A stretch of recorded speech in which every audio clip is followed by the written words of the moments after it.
Karen insisted on a VIP table, saying she knew the owner, but I'm the owner, and she ended up in tears, having spent $4,000 bill after my revenge. Karen stormed into the restaurant, screaming that she knew the owner and that we had to give her and her group of pals the VIP table reserved for celebrities. The trouble was, I owned the restaurant and had no idea who this lady was, but I decided to play along and see what happened. During the dinner, one of the girls asked me whether I thought my life so. Karen storms into the restaurant, right? She's all screaming that she knows the owner and that we've got to give her and her group of pals the VIP table reserved for celebrities. The thing is, I own the restaurant and I've no idea who this lady is. But I decided to play along and see what would happen. During dinner, one of the girls asked me if I thought my life was meaningless because I worked as a waiter. That's when I realized that this was a lost cause and that I was going to get my revenge, so this is what I did. This all happened around Christmas and New Year's. My grandparents immigrated to Canada from Italy in the 1970s and they opened a restaurant. When they died, my parents took over the restaurant and they grew and enlarged it. I started working there when I was 15 and have been there ever since, except for a few years when my parents took a winter break in Florida. They sold the restaurant to me a few years ago, but they kept a small share of it as a sort of retirement fund. As soon as I took over, I gave the place a bit of a makeover. I rebuilt the restaurant, changed the logo, and contacted local and national newspapers to place ads. I invited food critics, bloggers, and vloggers. It was slow at first, and I began to fear that the loan I took out to do all of this was the worst mistake I'd ever made. I thought I had ruined 3 generations of a family company. But soon it began to work. YouTuber included us in one of his videos, which got more people to visit and review us, even on a Monday.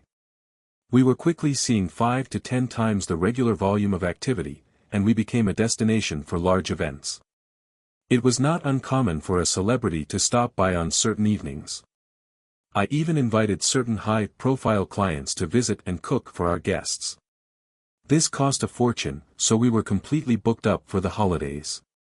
People had to make reservations in July to get a table in December. It took years to get to this point. When things become busy, I don't just sit in the back office. I'm on the floor doing whatever needs to be done, whether it's greeting customers, bussing tables, or mopping the floors on nights with high volume. I wear a jacket and take charge. One night, 6 women walked in, and 5 of them appeared to be in their early 20s, with the leader looking to be in her mid. The leader looked to be in her mid-20s, and I guessed she was either an elder sister to one of the girls or an older sorority sister to incoming college students. I was greeting them at the entrance, and as they approached, Queen Bee, Karen was telling the baby Karens how fantastic this restaurant is, how delicious the cuisine is, and how there might even be celebrities there when she. As I was greeting people at the entrance, I saw Queen Bee Karen telling the baby Karens how great the restaurant is, how delicious the food is, and that there might even be celebrities there. Then she came up to me and said she needed a table for 6. I asked her for the name on the reservation, but she looked at me and said, "Oh, I didn't make one, but it's okay. The owner is a personal friend of mine. He said he always keeps 1 or 2 tables open for special guests, and we can have one of those tonight." This is true for many so she comes up to me and says she needs a table for 6. I'm like, "Yeah, sure, what's your name on the reservation?" And she just stares at me and she says, "Oh, I didn't make a reservation, but it's okay. The owner is a personal friend of mine. He always keeps 1 or 2 tables open for special guests, and we can have one of those tonight." And I'm thinking, oh yeah, I've seen this in a lot of high-end restaurants. I've been doing it recently too, but I had no idea who this woman was. She'd never mentioned it to me. I figured she was trying to get in without a reservation, but she picked the wrong person to try it on with. I'm like, "Sorry, but we can't seat anyone without a reservation. You can see we don't have any seats available." I didn't want to turn her away, but I also didn't want to go all out and say, "I'm sorry, I'm full." I've been doing profile restaurants recently as well, but I didn't know this woman and she hadn't told me about it. I figured she was trying to get in without a reservation, but she picked the wrong person to try it on with. I told her sorry, but we can't seat anyone without a reservation, as you can see, we're full. I didn't want to go to the trouble of saying I'm the owner, and we've never spoken before, so I never promised anything, but I didn't want to embarrass her in front of the other girls she was with at the time. She then told one of the other girls to take a picture of me. She said she'd speak to the owner and make sure I was either scrubbing toilets or fired by the end of the week. The other girls behind her joined in, saying things like, "Yeah, kiss your minimum wage job goodbye."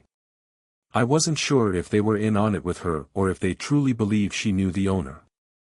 Then Queen Bee Karen said, "Look, you can either give us a table or I can make your life very difficult. This isn't worth losing your job." She kept pointing, trying to belittle me, and then saying things like, "Obviously you aren't anyone here because if you were, you would know who I am and never try to tell me anything other than." I was like, "Look, you can either give us a table or I can make your life very difficult. This isn't worth losing your job." And Karen, she just kept pointing, trying to belittle me, and then saying things like, "Obviously, you aren't anyone here, because if you were, you would know who I am and never try to tell me anything other than yes or of course." She was constantly trying to put me down and take that table. At the time, it had been a hard day for me, and from my perspective, I had three options. 1. I could tell her that I am the owner and call her out on all of this. 2. I could simply hand her the table and let things go. 3. I could teach Queen Bee Karen and her minions a lesson. I selected option 3. I smiled at her and said, "Of course, ma'am, please follow me." I handed her one of the 3 tables we leave free in case a celebrity walks in, which happens now and again. I apologized for everything and said it would be simpler to just give her the table. I also assured her that the first 3 rounds of drinks would be free. I seated her and personally served them as they sat. I told them, "We need one of your credit cards and IDs we'll just keep them on file and give them back before you leave." "Okay, ma'am. Here's Queen Karen's card. Tonight's on me." I took their orders, gave them their free drinks, and told them the meal might be delayed because we're so busy tonight. The ladies only seemed interested in the free drinks. They ordered 3 rounds and still hadn't received any food. They eventually called and asked me to check on.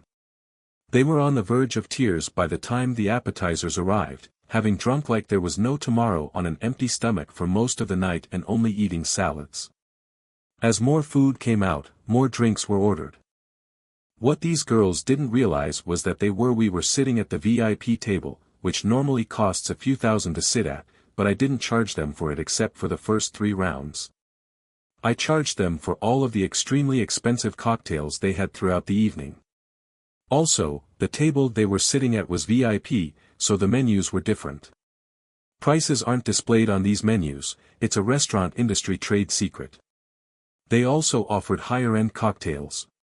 End-of-the-night specials, like white truffle, black caviar meals and some fancy imported oysters. At one point, I even started to question what I was doing. I was worried I was going too far with these poor girls. They might not know any better, but I got some encouraging vibes throughout the night, like when one of the baby Kens asked if I thought my life was pointless because all I ever. There were all sorts of menu items on the end of the night, like white truffle, black caviar meals and specially imported West Coast oysters. At one point, I honestly started to question what I was doing. I was worried I was going too far with these poor girls. They might not know any better, but certain things encouraged me throughout the night, like when one of the baby Kens asked me if I thought my life was pointless because all I ever became was a server. Also, one of the staff told me that they were planning how to mess with me, believing that they could do so whenever they wanted and that I would always give them a table. I overheard them say, "He's cute, but I wouldn't date a waiter like that. He is such a pushover." There were other comments like that throughout the night, so I continued with their lesson. By the end of the night, each female had built. I became a server too. One of the staff told me they were planning to mess with me, believing they could do so whenever they wanted and that I would always give them a table. I overheard them say, "He's cute, but I wouldn't date a waiter like that, he's such a pushover." There were other comments like that throughout the night, so I carried on with their lesson. By the end of the night, each female had built up a bill ranging from $500 to $600. I handed Queen Karen the bill $4.23. 23, which included tax and tip. I've never seen someone sober up this quickly. She went from smiling and giggling with her buddies to almost in tears. She immediately summoned me over and asked whether this was a joke. I took the bill, looked it over and apologized. "I'll get you the correct bill amount again." She seemed completely relieved, assuming I gave Queen Karen the bill $4.23. 23, which included tax and tip. She went from smiling and giggling with her friends to almost in tears. She immediately summoned me over and asked whether this was a joke. I took the bill, looked it over and apologized. "I'll get you the correct bill amount again," I said. She seemed completely relieved, assuming she had received someone else's bill. Then she called me a bloody idiot before continuing to talk to her pals. When I returned to give her the right bill, she flipped out again. I asked her if there was something wrong with this bill that she hadn't ordered. She and the girls were stunned and went over every single line of the bill, including the initial several lines that listed their original 3 rounds as complimentary. I got the wrong bill, so I called her. She got mad again. I just asked if there was something wrong with the bill that she didn't order. She and the girls were stunned and checked every single line of the bill, including the first few lines that said their first 3 rounds were free. Then they got their phones and checked everything 100 times, adding it all up. The queen bee looked a bit shocked and said, "1 second, I need to use the restroom." I was worried she'd leave and not pay, but I told her we had her ID and credit card. I was worried she would run out of money. 10 minutes later, she came back with new makeup. She was clearly upset, telling me how bad the food and drinks were, and demanding that I at least cut the cost in half. She said the baby Karens would help, even though she had told them the night was hers. Then, as if she'd had a light bulb moment, she started talking about her relationship with the owner again, as if it would make me give in. Motivation to lower the amount in half. I smiled as I told her no, sorry, I can't chase the bill. She took out her phone and showed me a series of text messages from someone named after my restaurant, followed by the word owner. I instantly understood what she had been doing in the bathroom, most likely changing one of the other Karen minions' contact names and erasing prior text messages to establish this new script. I reviewed the messages. I gave her a smile and said, "Nah, no way. I can't chase the bill." She pulled out her phone and showed me a bunch of text messages from someone with the same name as my restaurant, followed by the word owner. I instantly figured out what she'd been doing in the bathroom, probably changing the contact name of one of the other Karen minions and erasing the old text messages to set up this new script. I checked the messages and clicked on the contact info, then told her, "Nah, that's not the owner's cell number." She said, "He's got multiple phones for business, of course. You don't know all of his numbers." I replied, "How about this? If we call him and he says it's okay to take 50% off the bill, then I'll do it." Her response was to start ranting and screaming, which drew the attention of the few remaining customers, and I knew it was time to wrap it up. I told her in a less conciliatory tone, "Cut the crap, little girl. You don't know the owner. You've never been here before, and if you continue ranting, I'll call the cops." Her tone changed as she tried to defend herself.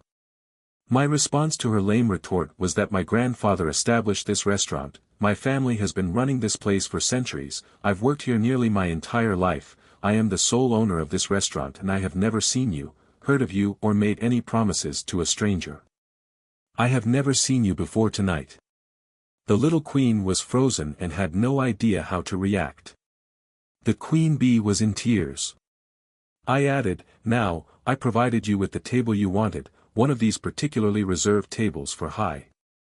I also didn't charge you for the end clientele, and I gave them 3 free drinks. If you don't pay, I'll call the cops and give them your name." Karen signed the bill in tears, and the other Karens reached into their wallets to hand her whatever cash they had, which was probably a couple hundred. They promised to pay her back later. 2 days later, an angry man arrived at my restaurant and asked that one of my "I didn't charge you for the end clientele, and I gave you 3 free drinks." If you don't pay, I'll call the police and give them your name. Karen signed the bill in tears, and the other Karens gave her cash, probably a couple hundred, and promised to pay her back. 2 days later, an angry man came to my restaurant and asked to speak to one of my bartenders. I was in the back office, so he had to wait for about half an hour. She was with him, but she kept her head down. I took them both to my office and showed him the security camera footage from the VIP area, which had really good audio because it was there. We needed to keep good records in that area because of previous accidents. I showed him most of it, and they said they were happy. The bartender was chatting with me. I was in the back office, so he had to wait about half an hour. She was with him, but she kept her head down. I took them both to my office and showed him highlights from the security cameras, which had really good audio because they were in the VIP area. We needed to keep good records in that area because of previous unrelated accidents. I showed him most of it, and their comments. When all was said and done, he rushed out with her, yelling at her the entire way. I haven't seen or heard from any of them since, but the initial bill I gave them, which didn't include the $120 oysters, is framed on my desk. By the way, I didn't lose as much money on the table in 3 rounds of drinks as you might expect. The table was supposed to be empty anyway, so I didn't lose anything because I hadn't. I didn't expect to gain anything in the first place. The cost of the meal and other drinks more than compensated for the loss in the first 3 rounds, so now you know everything. Am I the jerk? The most astonishing thing about the Karens in this situation, aside from the money, was their perspective on the world. That solitary statement concerning them. I don't see how anyone could think that Ops's original poster was inadequate as a waiter. It seems that Ops was going to loosen up on his entire vengeance plan, but then one of the baby Karens asked him if he felt his life was meaningless because all he had become was a waitress. That's got to be one of the most insanely entitled viewpoints we've ever seen on this channel. It may not be as exciting or insane as some of the other stories, but the fact that she actually sees the world like this is just crazy. There's nothing wrong with having a job, no matter how much money you make. This happens a lot with jobs like janitors, and I hate it when people think they're better just because they don't work in those jobs. There's nothing wrong with being a janitor. I don't get that way of thinking, but in this case, she doesn't just feel that way, she actually sees the world in this way, and that's just sick. There's nothing wrong with having a job, regardless of the income. This happens a lot with jobs like janitors, and I hate it when people think they're better just because they don't do those jobs. There's nothing wrong with being a janitor. I don't get that way of thinking, but in this case, she doesn't just feel that way, she also wants to mock him for doing a difficult job, like being a waiter, or at least that's what she thinks he's doing. One more thing, I'm glad this story ended on a somewhat gratifying note, with the father trying to reverse the situation, but getting more enraged with his daughter than the restaurant owner. The only thing that scared me out was that the restaurant was recording audio of the people sitting at that table. I'd probably steer clear of a restaurant if I knew they were recording what I was saying. I'm glad it worked out for the OP, but tell me, how would you have handled it if it were your restaurant and these were your customers? Was the OP a jerk, or what? Thanks for watching. If you haven't subscribed yet, please do so and hit the notification bell to stay updated with more shocking real-life stories happening around you.